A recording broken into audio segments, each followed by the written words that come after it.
यह महीना आपके लिए मिश्रित परिणाम लेकर आने वाला है।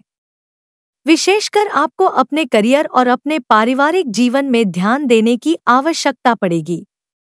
आर्थिक चुनौतियां आती जाती रहेंगी, लेकिन आपको धन के सुचारू आवागमन को ध्यान देना होगा। लंबी यात्राओं के योग बनेंगे। यह यात्राएं आपके लिए लाभदायक होंगी और उनसे आपको लाभ होगा। व्यापार में उन्नति होगी। व्यापार में चल रही पुरानी समस्याएं भी दूर होंगी। समाज के रसूखदार लोगों से मेल मुलाकात होगी। प्रेम संबंधों के लिए अनुकूल समय रहेगा। आपका रिश्ता पुष्पित और पल्लवित होगा। वैवाहिक जीवन बिता रहे लोगों को भी अपने विवाहित जीवन में सुख की प्राप्ति होगी। स्वास्थ्य में उत्तरार्ध में कुछ कमियां रह सकती हैं। महीने का पूर्वार्ध कुछ ठीक ठाक रहने की संभावना है। अगर आप विदेश जाना चाहते हैं तो महीने का उत्तरार्ध अनुकूल रहेगा। विद्यार्थियों को शिक्षा में सुखद परिणामों की प्राप्ति होगी। इसके लिए उन्हें बहुत ज्यादा मेहनत भी नहीं करनी होगी, लेकिन सही तरीके से पढ़ाई करना लाभदायक रहेगा। कार्यक्षेत्र। करियर के दृष्टिकोण से यह महीना उतार चढ़ाव से भरा रहने की प्रबल संभावना है। महीने की शुरुआत में ही दशम भाव में राहु, मंगल और बुध की युति होगी। कार्यक्षेत्र में आपका अपने आसपास के माहौल को देखकर मन खराब होगा। आप अपने आसपास के लोगों से झगड़ा कर सकते हैं। यह वाद विवाद बढ़ सकता है और इसका असर आपकी नौकरी पर नकारात्मक रूप से पड़ने की प्रबल संभावना बन सकती है, इसलिए बहुत हद तक सावधानी बरतें। पारिवारिक कलह क्लेश का प्रभाव भी आपके काम पर पड़ने की प्रबल संभावना इस महीने की शुरुआत में बन रही है, इसलिए आपको सावधानी रखनी होगी। हालांकि राहत की बात यह होगी कि आपके वरिष्ठ अधिकारी आपके पक्ष में रहेंगे और आपके काम से संतुष्ट होंगे, इसलिए आपको बहुत लाभ मिल सकता है। आपको धन प्राप्ति या पुराना कोई इंसेंटिव भी प्राप्त हो सकता है, लेकिन अपनी ओर से कार्यक्षेत्र में किसी भी वाद विवाद को बढ़ने ना दें, नहीं तो मुसीबत आ सकती है। व्यापार कर रहे जातकों के लिए यह महीना बहुत अनुकूल रहने की संभावना है। आपके व्यापार में वृद्धि के प्रबल योग बनेंगे। पहले से व्यापार में जो समस्याएं आ रही थी वह समस्याएं भी अब दूर हो जाएंगी और आपका व्यापार प्रगति के पथ पर अग्रसर होगा।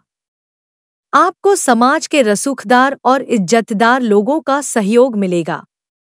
उनके सहयोग से भी आपके व्यापार में अच्छी सफलता के योग बनेंगे। आप कुछ नए लोगों को अपने साथ मिलाने की कोशिश करेंगे। इससे भी आपके व्यापार के लिए अनुकूल समय आएगा। आर्थिक।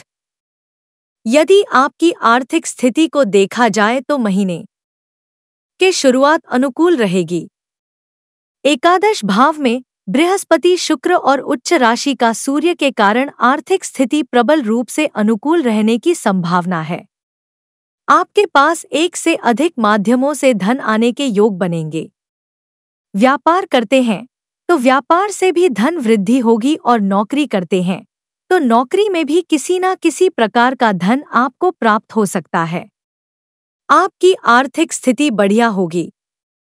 आपने पूर्व में कहीं शेयर बाजार में निवेश किया था तो उससे भी आपको धन लाभ होने के प्रबल योग बनेंगे, जिससे यह महीना आपको आर्थिक तौर पर अनुकूलता दिखाएगा। महीने की शुरुआत में खर्च भी नियंत्रण में रहेंगे तो आपको किसी तरह की कोई समस्या महसूस नहीं होगी। हालांकि महीने के उत्तरार्ध में 14 मई को सूर्य और 19 मई को शुक्र महाराज आपके द्वादश भाव में चले जाएंगे, जिससे आर्थिक खर्च बढ़ने शुरू हो जाएंगे। कुछ ऐसे खर्च होंगे जो अति आवश्यक होंगे, इसलिए आप उनसे मुंह नहीं मोड़ पाएंगे और इसलिए खर्चों की अधिकता के कारण आर्थिक स्थिति थोड़ी सी डगमगा सकती है। फिर भी आपकी आमदनी में कमी नहीं होगी, क्योंकि शनि महाराज भी नवम भाव में बैठकर एकादश भाव को देखेंगे और बृहस्पति महाराज एकादश भाव में विराजमान रहेंगे। इसलिए आप अपनी प्रतिभा और मेहनत के दम पर अच्छा आर्थिक लाभ कमा पाएंगे और आर्थिक स्थिति को सुदृढ़ बना पाएंगे। स्वास्थ्य। यह महीना स्वास्थ्य के दृष्टिकोण से ठीक ठाक रहने की संभावना है। हालांकि चतुर्थ और दशम भाव पर राहु, मंगल और बुध जैसे तथा केतु जैसे ग्रहों का प्रभाव छाती में संक्रमण या जलन जैसी समस्या दे सकता है। आपको मौसम में संक्रमण से भी बचने का प्रयास करना चाहिए। इस दौरान मौसम बदलने से आप बीमार हो सकते हैं। किसी प्रकार की बड़ी समस्या से जूझ रहे हैं तो इस दौरान शल्य चिकित्सा के द्वारा उसका निदान संभव है। आपको यह विश्वास रखना होगा कि आप उस बीमारी से बाहर निकल सकते हैं, तो इस दौरान आपको अच्छी सफलता मिलेगी और आप इन परेशानियों से बाहर निकल पाएंगे। प्रेम व वैवाहिक। यदि आप किसी प्रेम संबंध में हैं, तो यह महीने आपके लिए पूरी तरह से रोमानियत से भरा रहेगा। एक प्रेमी प्रेमिका के दिल में जो ख्वाब होते हैं, उन्हें पूरा करने का समय रहेगा। शुक्र जैसा प्यार करने वाला ग्रह पंचम भाव का स्वामी होकर एकादश भाव में होगा और आपकी इच्छाओं को बल मिलेगा। आपकी इच्छाओं को पंख लगेंगे और आप अपने प्रियतम के साथ प्यार की पींगे बढ़ाते हुए नजर आएंगे। बृहस्पति और सूर्य का प्रभाव रहेगा, जिससे बीच बीच में अहम का टकराव हो सकता है, लेकिन इन्हीं ग्रहों की कृपा से आपका प्रेम विवाह भी हो सकता है। इसलिए आप पहले से ही किसी प्रेम संबंध में आते हैं तो अपने प्रियतम से विवाह के बारे में स्पष्ट रूप से बातचीत करें। विशेष रूप से 14 मई से 19 मई के बीच आप अगर बात करते हैं तो आपको अच्छी सफलता मिल सकती है और आपका प्रेम विवाह हो सकता है। हम महीने के उत्तरार्ध में 19 मई के बाद स्थिति में हल्का परिवर्तन आ सकता है और आपके प्रियतम को किसी काम से दूर जाना पड़ सकता है, लेकिन इससे आपका प्यार बढ़ेगा ही कम नहीं होगा। विवाहित जातकों के लिए भी यह महीना बहुत अनुकूल रहने वाला है। सप्तम भाव के स्वामी देव गुरु बृहस्पति का द्वादश भाव में विराजमान रहेंगे, जिससे आप और आपके जीवन साथी के बीच प्रेम बढ़ने की प्रबल संभावना बनेगी। आपका वैवाहिक जीवन शुभ रहेगा। आपके जीवन साथी के माध्यम से भी आपको धन लाभ और सामाजिक लाभ होने के योग बनेंगे।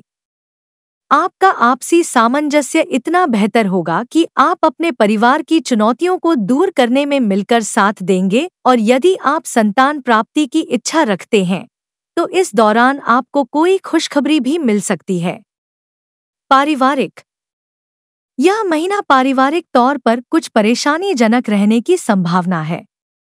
चौथे भाव में केतु और दशम भाव में राहु मंगल और बुध महीने की शुरुआत में ही स्थित रहेंगे, जिससे पारिवारिक जीवन में अशांति का दौर रहेगा। आपस में सामंजस्य की कमी दिखाई देगी और परिवार के लोग आपसी सामंजस्य को महत्व न देते हुए अपने निजी विचारों पर कायम रहेंगे, जिससे परिवार की शांति भंग हो सकती है। इन स्थितियों से बाहर निकलने में आपको भी प्रयास करना होगा। हालांकि भाई बहनों से आपके संबंध बहुत अच्छे रहेंगे, वे हर स्थिति में आपका साथ देते रहेंगे। उपाय। आपको बुधवार के दिन शाम के समय में किसी मंदिर में काले तिल का दान करना चाहिए। आपको बुधवार के दिन नागकेसर का पौधा किसी पार्क में लगवाना चाहिए। आपको श्री गणेश चालीसा का पाठ करना चाहिए। आपको अच्छी गुणवत्ता वाला पन्ना रत्न चांदी की मुद्रिका में जड़वाकर कनिष्ठा अंगुली में बुधवार के दिन धारण करना चाहिए। यह राशिफल आपकी चंद्र राशि पर आधारित है।